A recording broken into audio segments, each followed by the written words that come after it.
പരീക്ഷാകാലമാണ് വരുന്നത്. ഇപ്രാവശ്യം നോമ്പിനാണ് SSLC. അതിപ്പോൾ വലിയ വിഷയമായിട്ട് ഇപ്പോൾ രക്ഷിതാക്കളൊക്കെ പറയാണ്.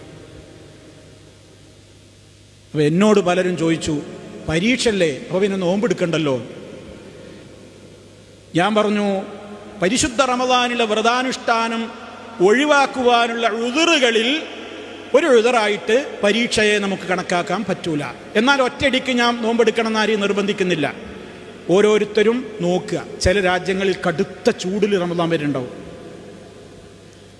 ചില സ്ഥലത്ത് അത്ര തന്നെ ദൈർഘ്യമില്ലാത്ത ചൂട്, അതല്ലെങ്കിൽ ആ നിലയ്ക്ക് പ്രയാസമില്ലാത്ത സ്ഥലങ്ങളുണ്ടാവും. എനിക്ക് ആ മക്കളോട് പറയാനുള്ളത്, SSLC ആവട്ടെ, MBBS ആവട്ടെ, ഏത് പരീക്ഷ വിശുദ്ധ റമദാനിൽ അഭിമുഖീകരിക്കേണ്ടി വരുന്നുണ്ടോ, പരീക്ഷാ ദിവസങ്ങളിൽ ഒരൊറ്റ ഉമ്മമാരും ഉപ്പമാരും മക്കളോട്, മക്കളെ നിങ്ങളെ പരീക്ഷ കയ്യോളം നിങ്ങൾക്കൊന്നും നോമ്പ് നിർബന്ധമല്ല, നിങ്ങൾ പിന്നെ ഖളാ വീട്ടിയാൽ മതിയെന്ന് ദയവായി പറയരുത്. അതിന് വകുപ്പില്ല, അങ്ങനെ പറയാൻ വകുപ്പില്ല. ഒറ്റയടിക്ക് അങ്ങനെ പറയാൻ വകുപ്പില്ല.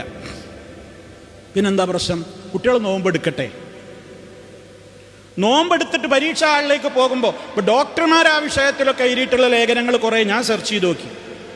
ഒരുപാട് ഡോക്ടർമാരുടെ അഭിപ്രായം, അത്താഴം നന്നായിട്ട് കഴിച്ച കുട്ടികളുടെ ഗ്ലൂക്കോസൊന്നും നഷ്ടപ്പെടുന്നില്ല, അവർക്ക് ഉച്ചവരെയല്ലേ പരീക്ഷ ഉള്ളൂ, അതുകൊണ്ട് ആ കാരണം പറഞ്ഞിട്ട് ആരും നോമ്പ് മുറിക്കാൻ പറയേണ്ട.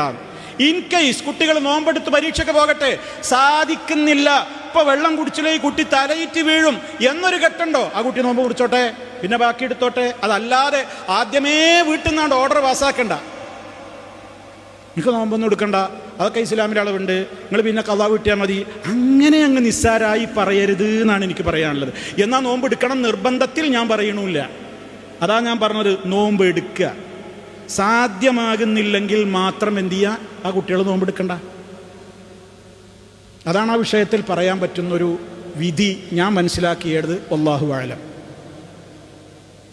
അപ്പം അതുകൊണ്ട് പരീക്ഷയിൽ നമുക്ക് ഉത്തരം തോന്നിപ്പിക്കേണ്ടതും പരീക്ഷയിൽ വിജയം നൽകേണ്ടതും ഉന്നത മാർക്ക് നമുക്ക് നൽകേണ്ടതുമൊക്കെ ആരാണ്? റഹ്മാനായ നമ്മുടെ റബ്ബാണ്. ആ റബ്ബിൻ്റെ ഈ ഒരു ഇബാദത്ത് അനുഷ്ഠിച്ചതിൻ്റെ പേരിൽ നമുക്കൊരു കഷ്ടപ്പാട് റബ്ബ് വരുത്തൂല.